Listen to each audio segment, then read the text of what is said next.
दोस्तों इस लेसन में हम एक ऐसे सवाल का जवाब जानने की कोशिश करेंगे जिसके बारे में मुझसे सबसे ज़्यादा पूछा जाता है। दोस्तों फोटोशॉप के बारे में एक चीज़ जो बहुत इंपॉर्टेंट है वो है लेयर्स।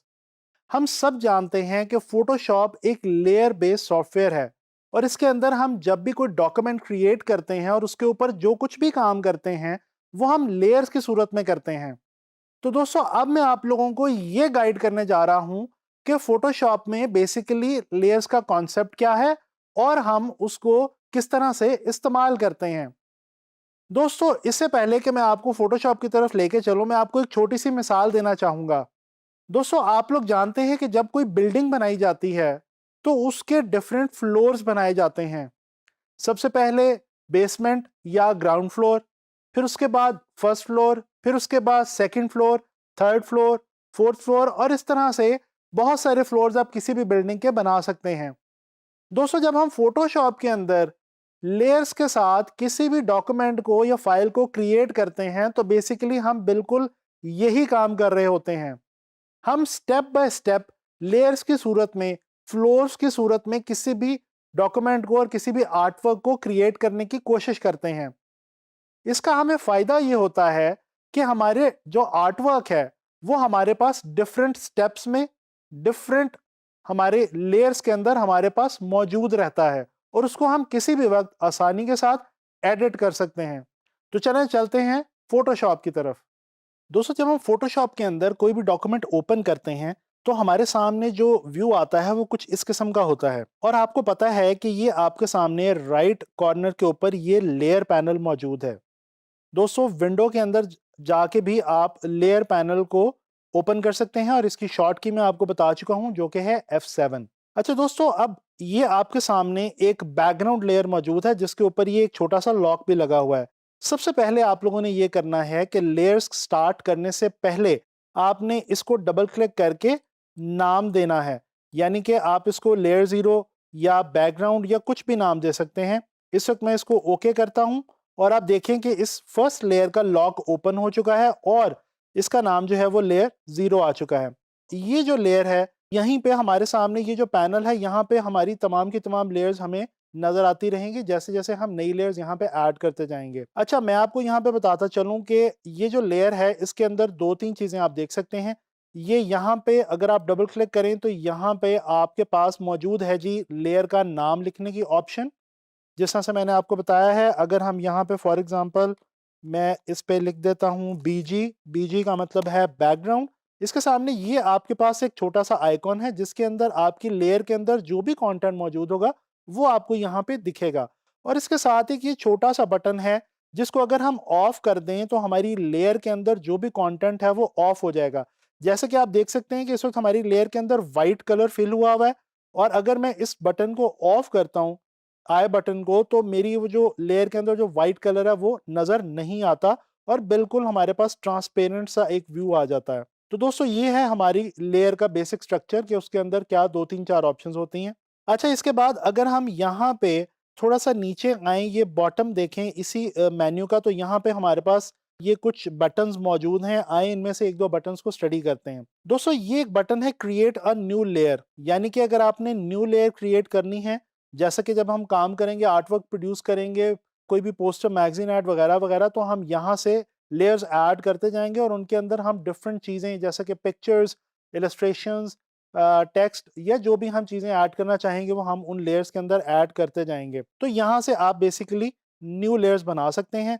जितनी बार आप यहाँ से क्लिक करते चले जाएंगे नई लेयर बनती चली जाएगी, जैसा कि आप ये देख रहे हैं, और उसको नया नंबर भी मिलता चला जाएगा। अगर मैं अब यहाँ पे कंट्रोल और जी करना शुरू कर दूं, यानी कि अनडू करना शुरू कर दूं, तो ये जो लेयर्स है मेरी ये वापस जाना शुरू हो जाएंगी। अच्छा इसी तरह से ये आपके पास एक और बटन है बिल्कुल राइट पे जो है डिलीट लेयर का। अगर मैंने ये एक लेयर क्रिएट की है, अगर इसको मैं ख़त्म करना चाहूँ तो मैं इसको ड्रैग करूँगा और यहाँ पे इसको आके रख दूंगा इस डस्टबिन के अंदर, इस बिन में, तो ये जो लेयर है मेरी डिलीट हो जाएगी। अदरवाइज मेरे पास एक और तरीका भी है कि मैं इस लेयर को सिलेक्ट करूं और डिलीट का बटन जो है वो प्रेस कर दूं तो भी ये लेयर डिलीट हो सकती है। अच्छा ये दो लेयर्स हैं आपके सामने और आप देख सकते हैं कि ये जो लेयर मैंने सेलेक्ट की हुई है उसमें इससे कुछ मौजूद नहीं है, लेकिन ये जो लेयर जब सेलेक्ट हो जाती है तो उसको थोड़ा सा, उसका जो कलर है वो थोड़ा सा चेंज हो जाता है, ज़रा लाइट ग्रे की तरफ इसका कलर जा चुका है। अच्छा, इसी तरह से मैं एक और बटन आपको यहाँ पे बताना चाहूँगा, इंपॉर्टेंट ऑप्शन। ये फॉर एग्जांपल मैंने 7 लेयर्स बनाई, बीजी वाली लेयर के अलावा टोटल ये मेरी इस वक्त 8 लेयर्स यहाँ पे मौजूद हैं। अगर मैं इन 7 लेयर्स को एक ग्रुप की सूरत में देना चाहूँ, ग्रुप की सूरत में बनाना चाहूँ, तो मैं क्या करूँगा, मैं शिफ्ट के साथ इन सबको सेलेक्ट करके कंट्रोल जी की ऑप्शन हम प्रेस कर देंगे। जैसे कंट्रोल जी का बटन प्रेस करेंगे तो ये देखें, ये तमाम जो लेयर्स हैं ये एक ग्रुप की सूरत में एक ग्रुप बन चुकी हैं और अब हम इस पूरे ग्रुप को ऑन या ऑफ कर सकते हैं। इसी तरह से दोस्तों हमारे पास यहाँ पे ये ग्रुप का बटन है, ये आपने ग्रुप बनाया और इसके बाद अगर आपके पास ये लेयर्स मौजूद हैं, इनको आपने उठा के ड्रैग किया इस ग्रुप में, तो ये देखें वो उस ग्रुप के अंदर चली गई। तो ये तो मैंने आपको बताया कि बेसिकली लेयर को जो है हम फोटोशॉप के अंदर किस तरह से ट्रीट करते हैं। चलें, एक मैंने आपके लिए एक फ़ाइल बना के रखी हुई है, ये छोटी-सी, ये एक बच्चों का इमेज है आपके सामने, आप देख सकते हैं। और इसके साथ कुछ ये 4-5 लेयर्स हैं, जिसमें ये एक बैकग्राउंड लेयर है, जिस पे कि व्हाइट कलर है। अगर मैं इसको स्विच ऑफ करूँ तो ये आप देख सकते हैं, व्हाइट कलर मैंने बैकग्राउंड पे किया हुआ है। इसके अलावा ये एक लेयर है हमारी, जिसके अंदर ये हमारी कोटेशन अवेलेबल है, ये।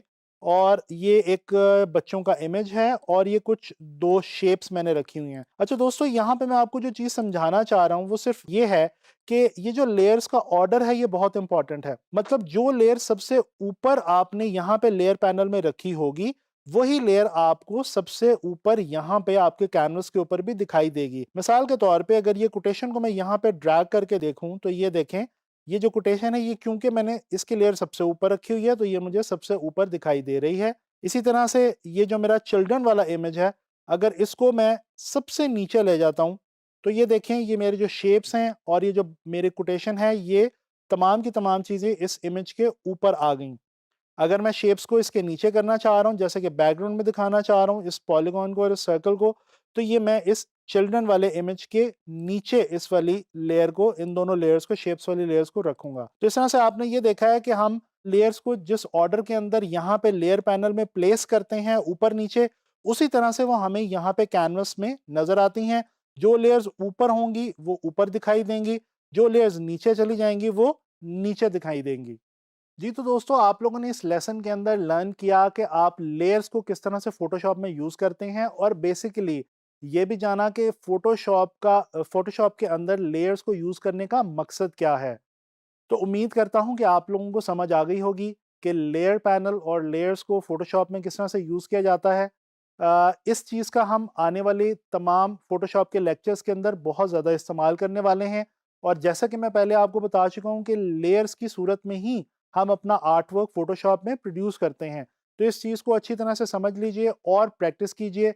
इंशाल्लाह ताला नेक्स्ट लेसन्स में हम फ़ोटोशॉप के बारे में मज़ीद चीज़ें एक्सप्लोर करेंगे।